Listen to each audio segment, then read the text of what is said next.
All right, thank you guys for tuning into this webcast for Sunday night. We're gonna have a pretty rocky week, so I'd like to get started right away and talk about what's to come and actually what's happening right now.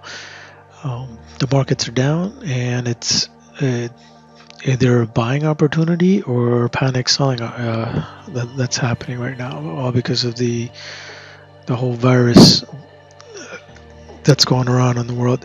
Any case, let's take a look at the ES and see what's happening.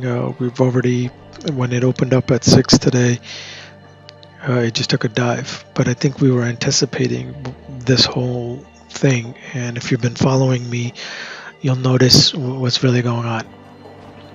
If you look at remember, if you're following my course, the crossover happened several days ago, and ever since then, anything that touched, boom, just continues to go down. You looked at the other scenario right here, and now on the daily chart, we're getting again to that point where it could be a buying opportunity, or you have to watch in the next few days whether this goes down. If it does continue to go down, we're looking at further downward pressure. However, if this RAM indicator or proprietary RAM indicator holds up, this could be a nice support area for buying opportunities. Take a look. We've been below the RAM indicator for some time now on the 30-minute, and this is the 10-minute. We've got a good handle right here on the 15 minutes with the pivots, and you'll see the Renkos here. The Renko bars have been well below. We just gapped down. We continue to hit the RAM indicator and just goes down.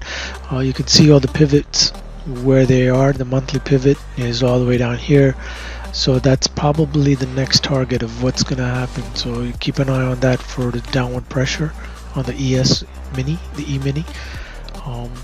That's, you can see all the pivots, and this is an awesome indicator for you to get a hold of. If you want, just visit PriceIsKing.com and make sure you check it out. This is the monthly pivot low, this is when it closed, this is the actual monthly pivot, and then these are all the resistance and supports. What you can see and what we're looking at is most likely it's going to put pressure and try to touch the monthly pivot before it goes back up, so there's some more room for it to go downwards. Keep an eye on that. If you have any questions, please ping me and get at me on any of these channels right here. Take a look. Get me on Discord. All right, talk to you soon.